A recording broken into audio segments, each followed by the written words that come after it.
Akusala Sangaha? Yes, it's the same. In certain parts of China, they'll bury the person's car, his TV, his radio, thinking that he'll then be able to take these things with him. But in reality, he can't. Q. A good example of that is the ancient Egyptians. They'd put all sorts of wonderful things, like gold and very valuable jewels, in the tombs with the mummies. Some people think, after we die for 7 days, our soul will stay in our house, and after 7 days it will go away. This is a kind of a tavadupadana. Mostly they think that soul doesn't die, right? They think it's immortal. We're talking about ditthi, right? In the upadana group, there are only 2 realities.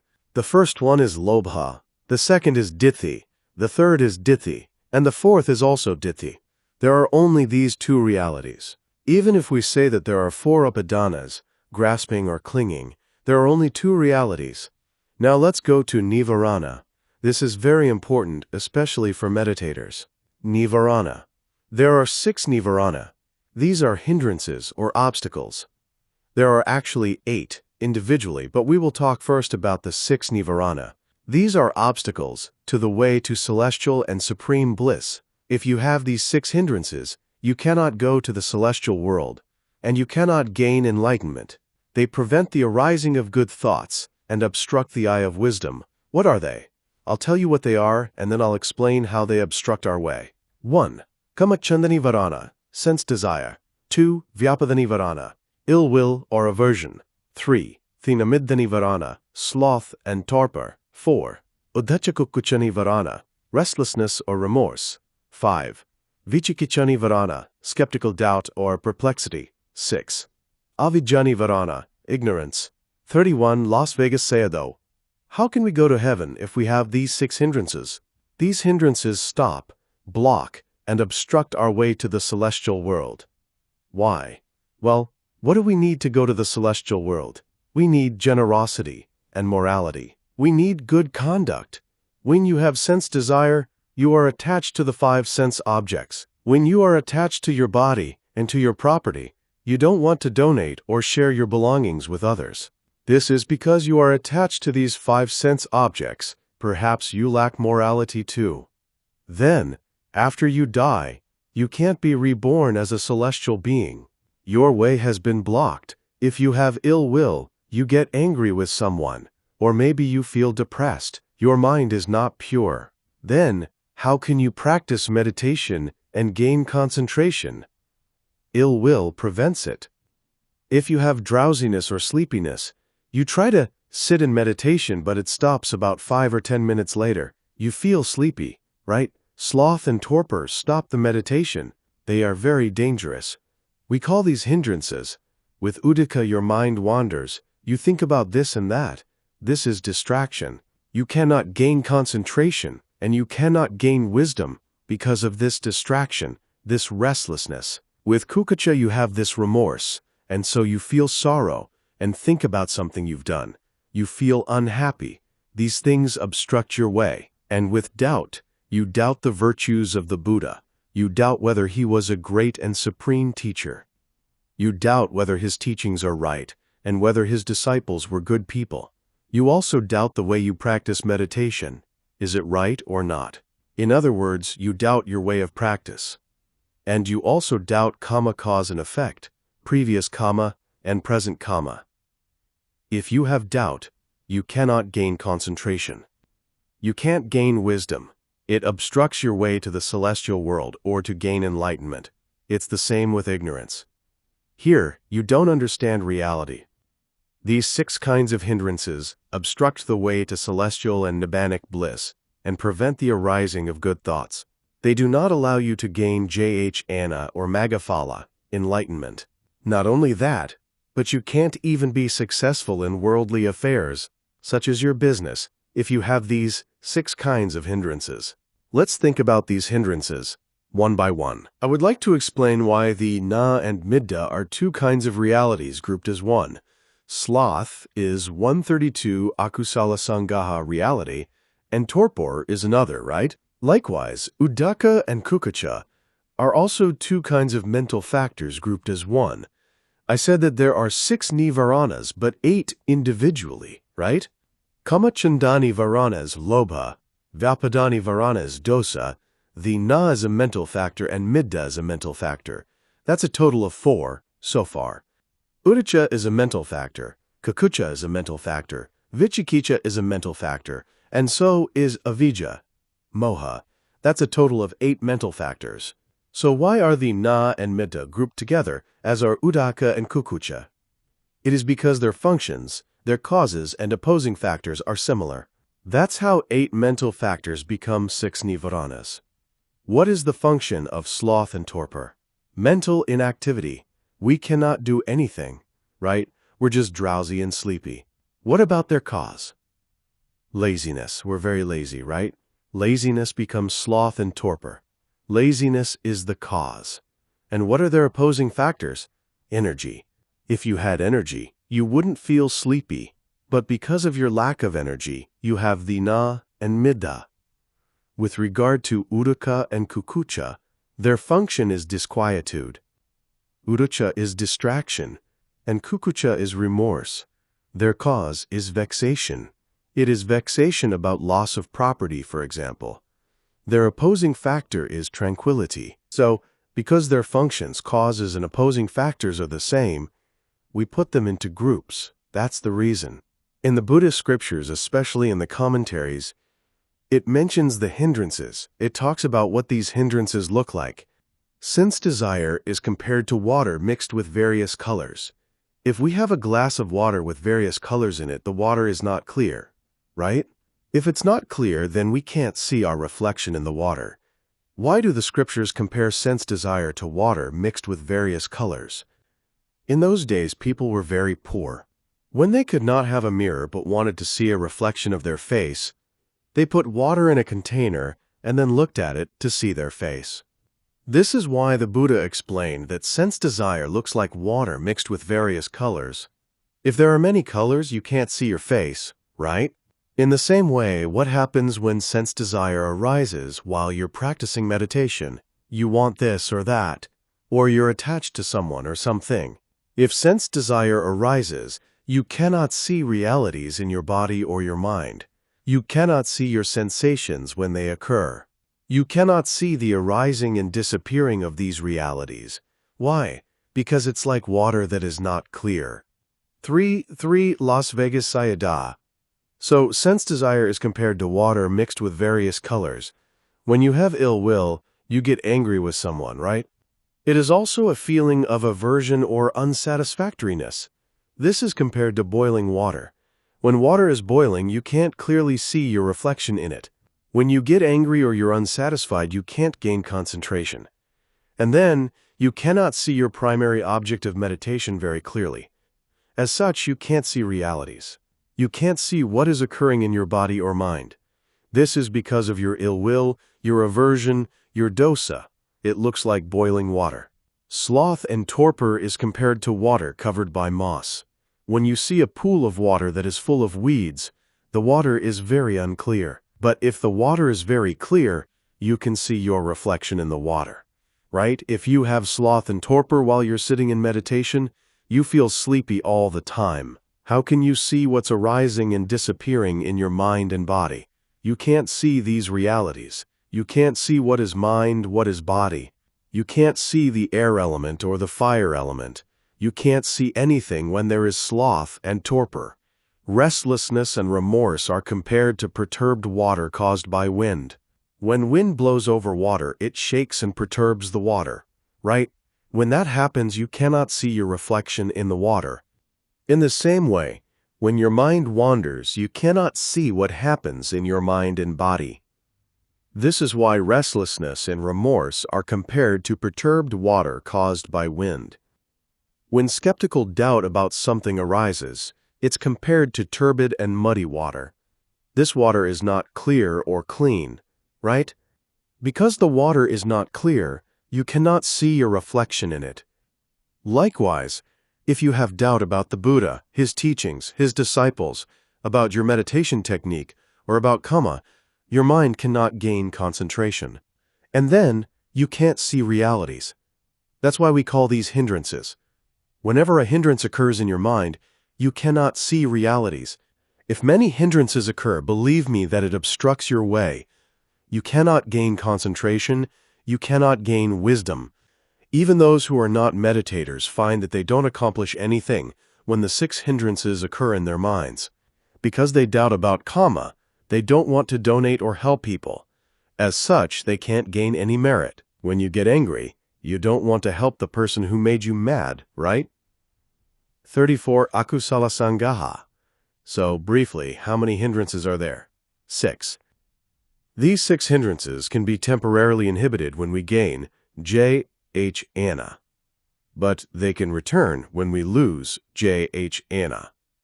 To completely eradicate all hindrances, what do we need to do?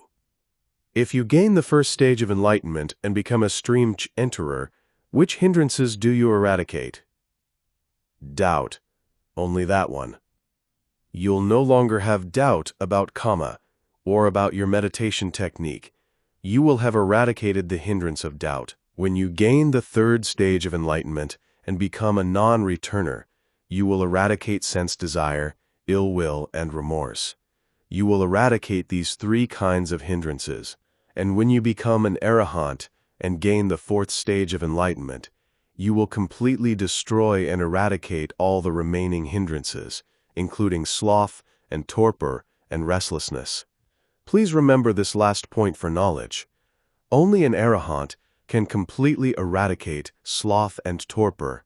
Even those who have attained the first 3 stages of enlightenment can experience drowsiness.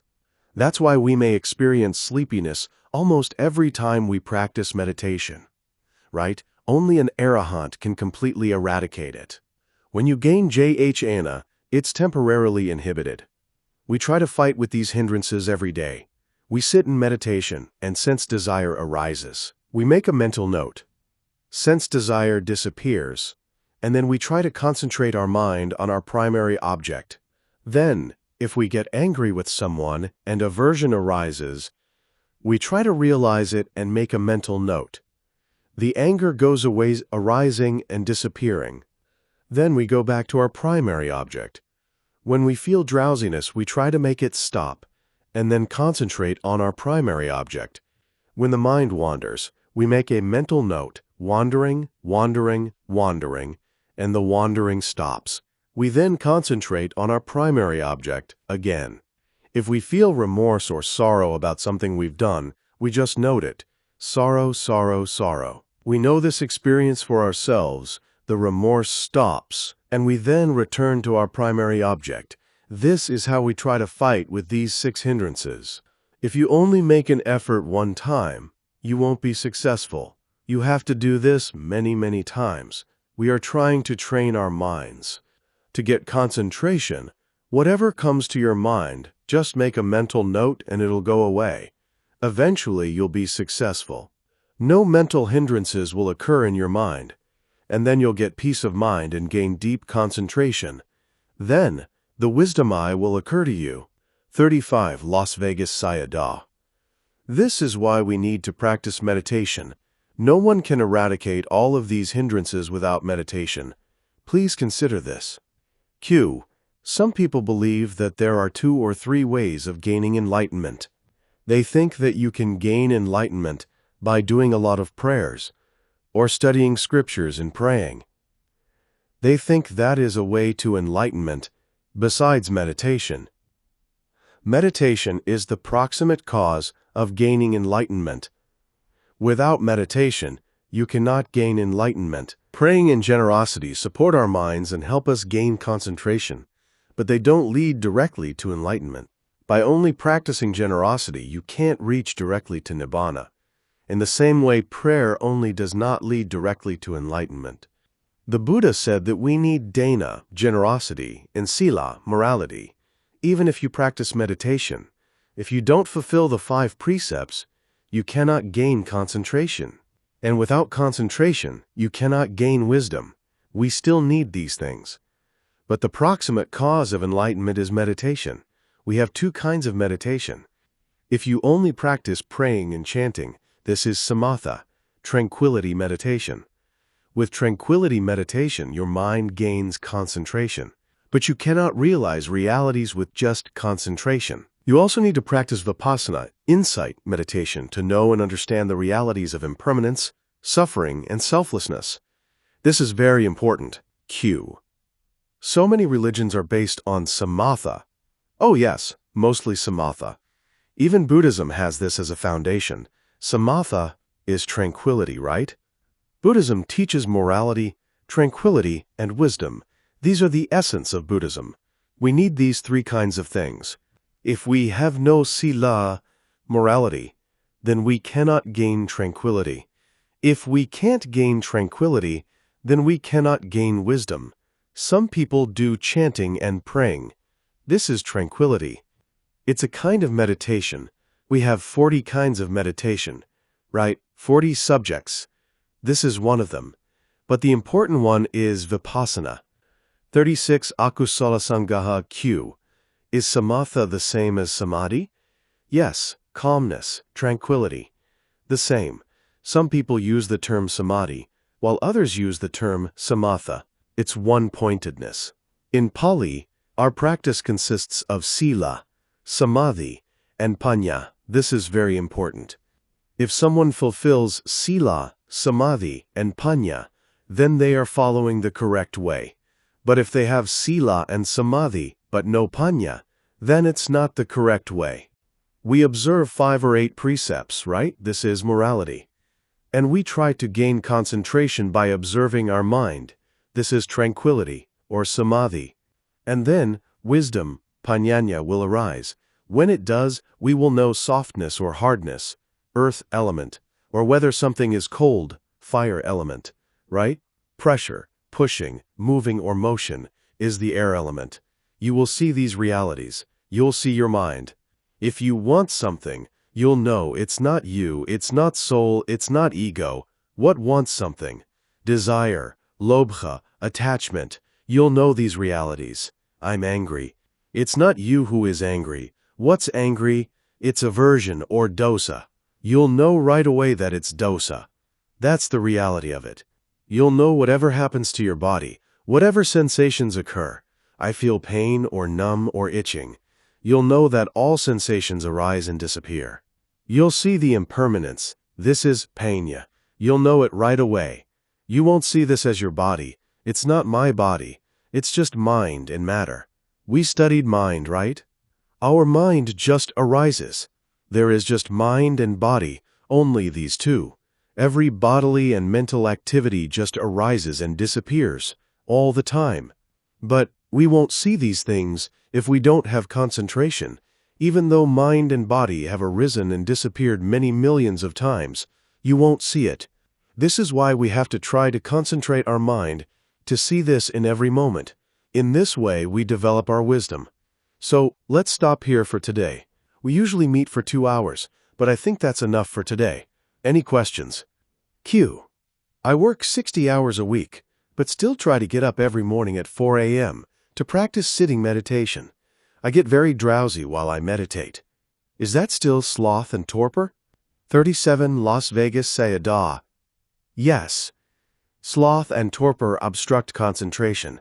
If there's no concentration, then there's no jhana, no magga, no phala, no attainment. Q. I acknowledge that I'm overworking and don't get enough sleep at night. Although there's sloth and torpor, is there such a thing as just being tired? Yes, it's sloth and torpor. Q. If a person sleeps 1 hour a night for 5 straight nights, is it still considered sloth and torpor? Sleeping is bhavanga. The Buddha said we should work on the middle way, which is a path of no extremes. Q. In the West, sloth and torpor have a strong moral connotation. If you're guilty of sloth and torpor, it's like there's something morally wrong with you. It's as if it's something you've caused. But as I've gotten older, I've found that I sometimes get very sleepy in the afternoons. I don't want to waste time napping, but I'm not sure how to handle it. Is it appropriate to take a nap? Perhaps my meditation will be better if I take a nap first. Or should I ignore the nap and force myself to do the meditation? I gave you a method for dealing with sloth and torpor. Q. When we're older, sleepiness is more prominent than when we're younger. We have to try a little harder. Oh yes, maybe sometimes you'll need to nap for 10 or 15 minutes. If you're that tired, you should take a nap. Even though our mind is so strong, our body is not so strong. Q. So the middle path is to not become a slave to your body, but also to not ignore it completely? Yes, right. If you just follow desire and don't want to get up, it's my day off, so maybe I'll sleep 7 or 8 hours. That's not good. You can't allow yourself to be like that. 38. Akusala Sangaha Q. If it's okay, I'd like to ask some questions about things we've talked about before. First, is the reality of fear dosa cetasika? Yes. Q. Thank you. Also, in talking about various beings, you talked about moisture-born, spontaneous-born, and womb-born. I don't think you really talked about egg-born beings. Am I right in thinking that they are similar to womb-born beings in terms of realities? That's right. Q. I remember reading where Shui Teng Gon Sayadaw U Pandita, said that mindfulness was the proximate cause of mindfulness. But Abhidhamma seems to say that with Kusala Sita Jnana Sampayutta as a cause, the result in this lifetime is Kusala Ahetuka, and the result in the next life is Mahavipaka. So how does being mindful now lead to more mindfulness, in terms of cause and effect? I'm a bit confused. Can you please also help me understand when and how Kusala Citta gives results, especially as it relates to the development of mindfulness? Mindfulness is always associated with Kusala Citta. They are working together. Previous Kusala is the cause. Subsequent Kusala is the result. Kusalo Dhamma, Kusala Sadhammasa. Kusala Citta can give the result in this lifetime as well as the next life. Q. So, for example, Somanasa Sahagata Jnana Sampayutta Asankarika as a cause could yield both Kusala Vipaka Ahetuka and Sobhana Vipaka Citta as results in this life and/or the next life. Yes. Q. Since Ahetuka is the only Akusala Vipaka, does that mean that the results of the 12 Akusala Cittas can only be Akusala Ahetuka? Right. Q. I typically seem to dream very little, if at all. When I do dream, they are very seldom bad or unpleasant. For the last few nights, though, I've had 39.